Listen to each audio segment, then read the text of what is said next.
very much also to the organizers to giving me time to speak here today. As said, I will talk about how to find isotope logs in exoplanetary atmospheres using high-resolution cross-correlation spectroscopy. This is work that I do together with Ignaz Sneller in Leiden. But because I got more time than I was hoping for, you get 2 topics for the price of 1. So something else that I'll be talking about, you already see that being alluded to here on the right, is how to retrieve the atmospheres of self-luminous cloudy planets. And this is work that I do together with people from the Gravity collaboration.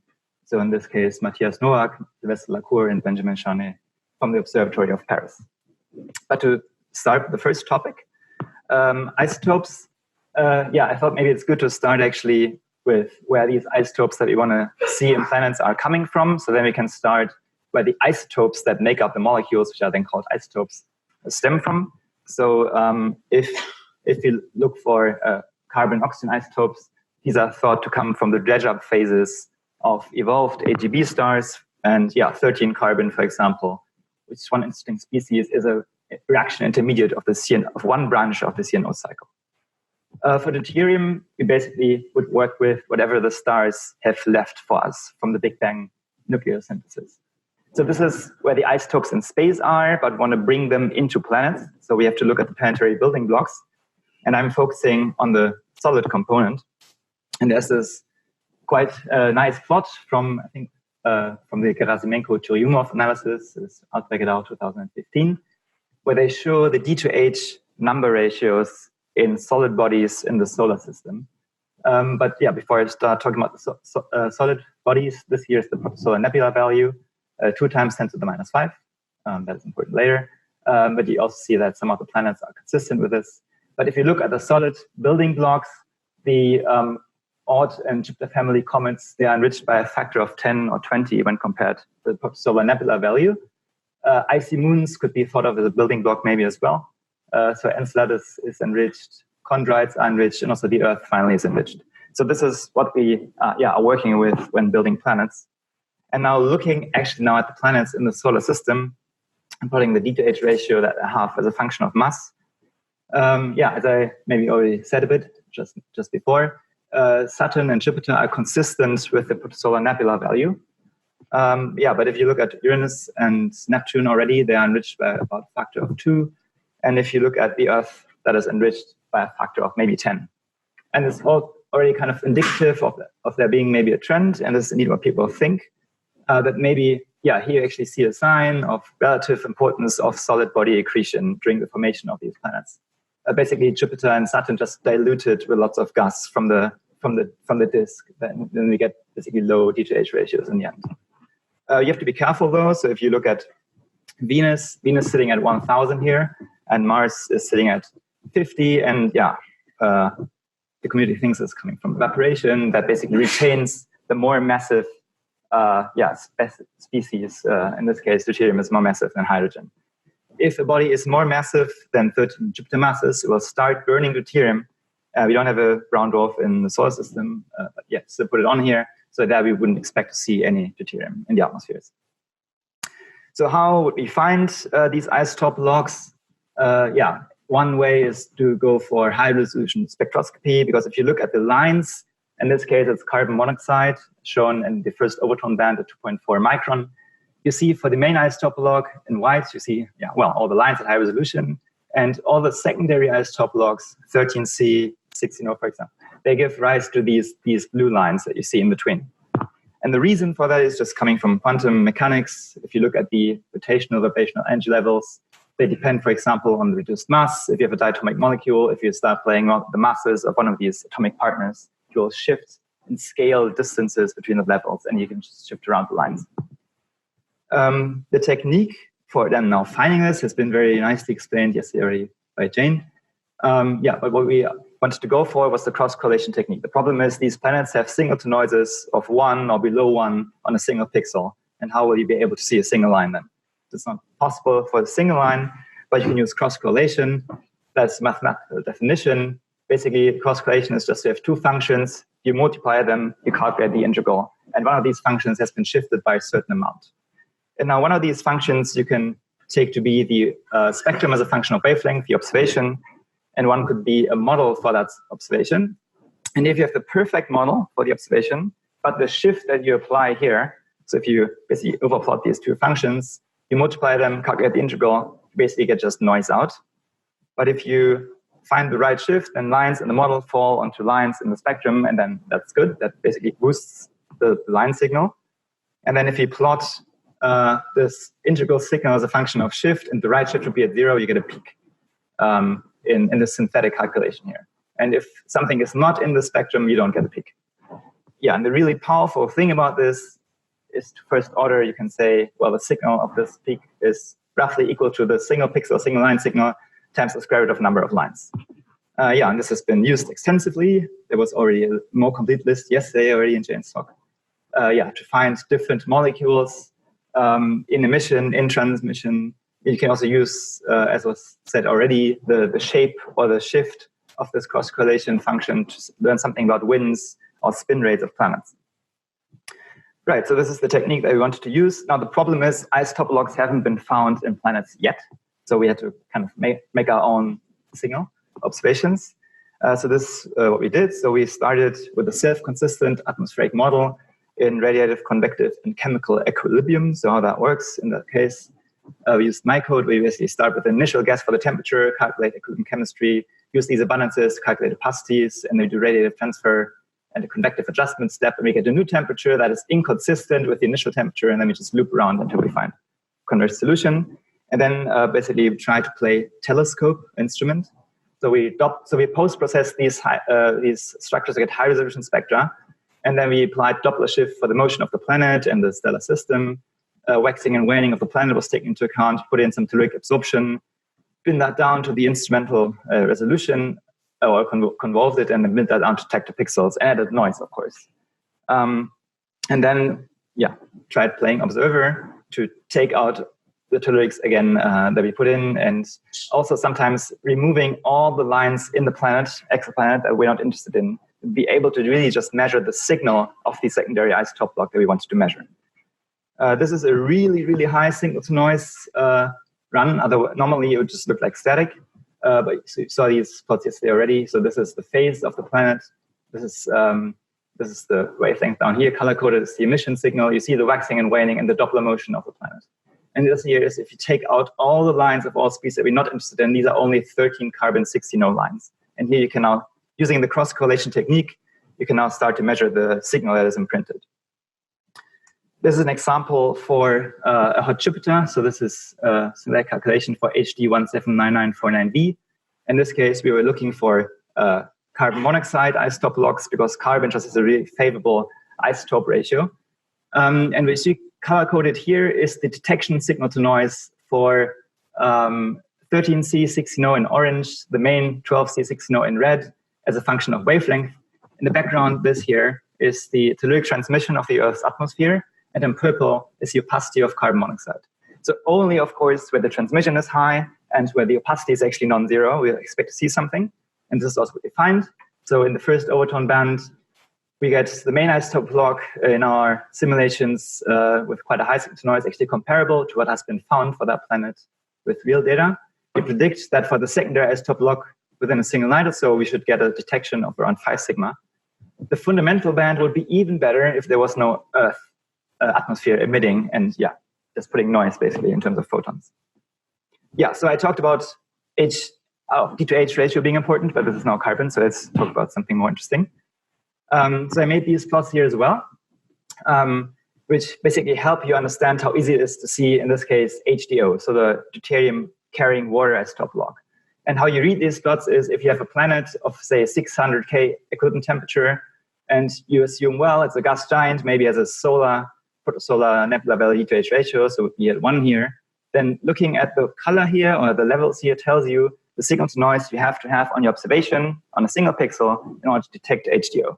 So in that case, for that 600K one planet, you would need to have a single pixel noise between 1 and 3 to see HDO at a signal noise of 5, which is pretty bad in terms of boosting the signal. The problem is here that, and I actually put some single night predictions using VLT and ELT instruments to actually see what we could get to in a single night. So it really looks really hard.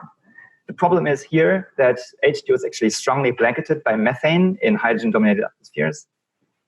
The way around this could be that if you go to coolish planets where non-Euclidean chemistry mixes methane-poor material to the photospheres, that you don't have this blanketing anymore. So if you fully take out the methane opacity and methane's influence on these models, it looks much, much better, much easier. Already with the VLT, the Crowd's Plus comes back. Within a single night, you should be able to see something. But this is a very, very extreme and optimistic case. So basically just saying the truth should be somewhere in between. Don't take this at face value. We also looked at methane, CH3D. Here it actually looks as difficult or more difficult as it does for the nominal H2O case. The problem here is that just the sky background emission is really bad, basically, from space. That would be much better. And that's also what Carolyn Morley showed in the paper that she put out last year at the same time as ours. We basically see that if you go for coolish, self-luminous planets within 10 parsecs, within, I think, 10 hours, 8 hours, like a single night, you can actually start seeing CH3 in these atmospheres, which is really exciting. One very fortunate case for this study, if you make the right assumptions, is the case of Proxima Cen b. So this is Proxima Cen here. The planet in the habitable zone around the closest star from the solar system. There have been predictions on the climate stage when the planet was announced by Martin Taubé. And for example, for a tidally locked planet or a 32 spin-orbit resonance planet, predicting temperature maps for the planet for different atmospheric abundances, basically Earth-like or CO2 greenhouse atmosphere. But everything which is blue here on these temperature maps allows for liquid water on the surface. And then if you have liquid water on the surface, maybe you can also have steam in the atmosphere, obviously. So maybe it makes sense to look for H2O on this planet. So we saw this paper and then we just assumed an Earth twin and put that around Proxima Cen.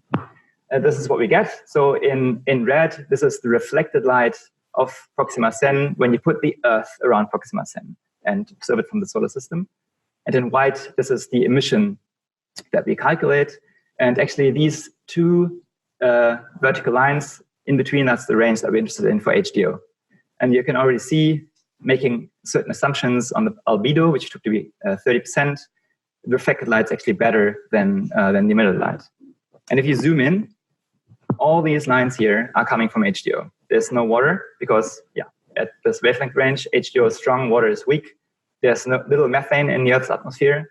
So we predict, making certain assumptions again, on the flux suppression at 2 lambda over d away from the star using the ELT METIS instrument when it comes online, that within a single night, if it's really an Earth twin, we should be able to see the HDO. So it should be very easy in that case. Something else that's also interesting is there was a paper this year by Linkowski et al., where they look at TRAPPIST-1b. If it was as enriched in deuterium as Venus is, then I think within 10 transits with James Webb, you should also be able to see the HDO signal. So this is an alternative and interesting route, I think. Right, so that was about isotope logs. Now, the second topic that I want to talk about. I already talked about a bit that I post-processed these atmospheric structure calculations to get high-resolution spectra. And I did that with a tool that I put out a couple of months ago. It's called PTRatrans. This is the website where you can find it. And this is an open or publicly available tool, open source. You can calculate low and high resolution spectra. If you provide an atmospheric profile, temperature and abundance profile, you can do transmission and emission spectroscopy, clear and cloudy models. If you want, you can use optical constants for the clouds. I claim it's easy to use. It's in Python. It's open source, publicly available. And I also claim that it's fast, accurate, and benchmarked. So if you want, you can try it out. But this was really what I used for the second part. And the big problem you see in a green box already announced here in the public version, there's no scattering included in the emission spectroscopy right now. It's in the transit, but transit emission spectroscopy will not in emission because it's hard to make it fast. And to show you why this is a big problem, if you look at self-luminous spectra, which you think are supposed to be cloudy maybe, this is a prediction of my self-consistent code. putting clouds in, self-luminous object. And if I just feed the atmospheric structure in Petit-Rattrans code that neglects scattering, I get this.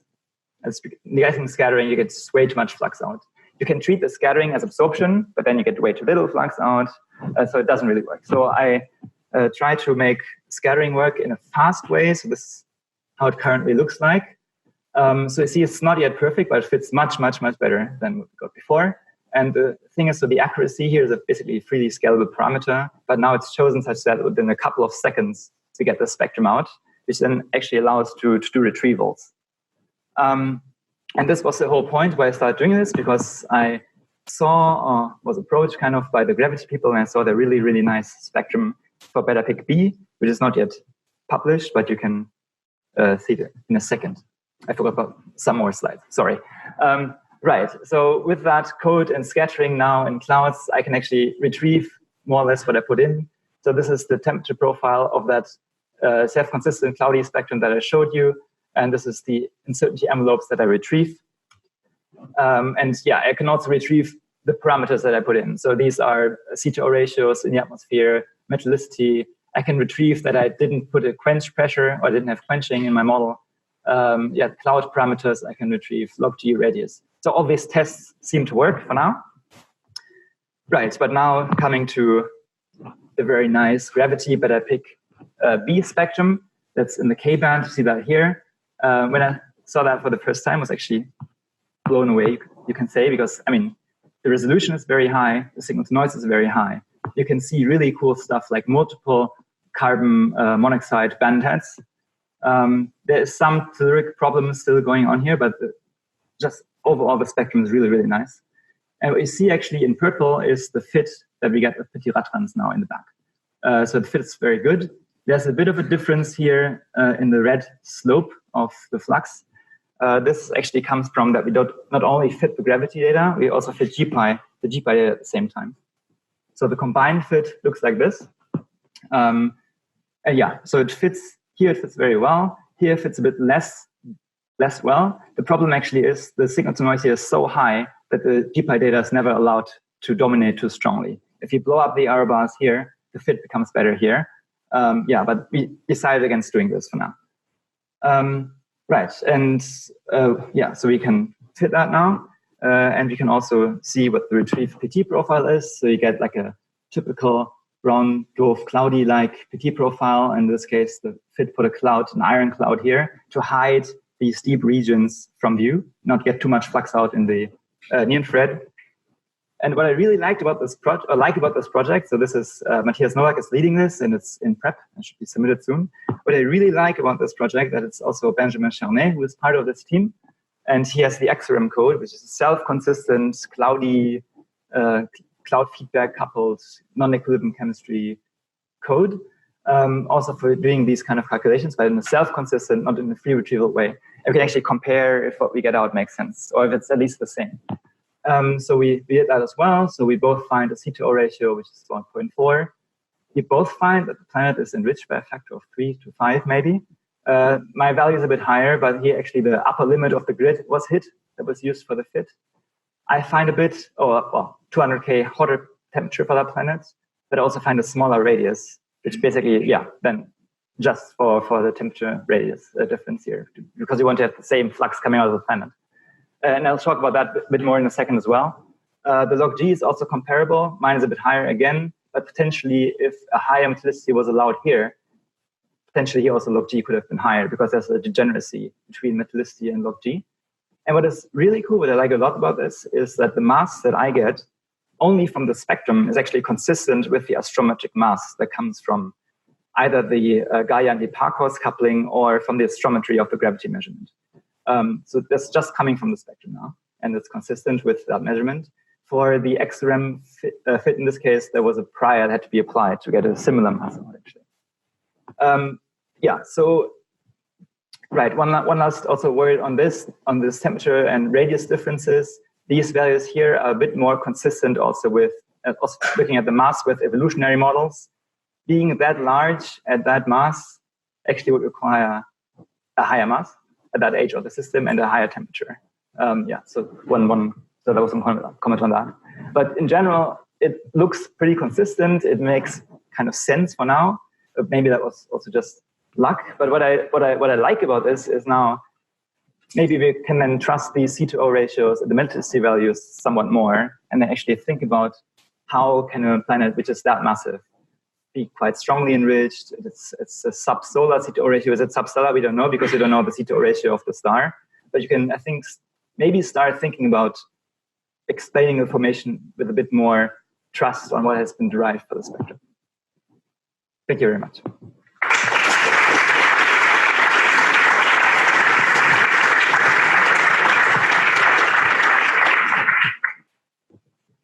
Thank you very much, Paul.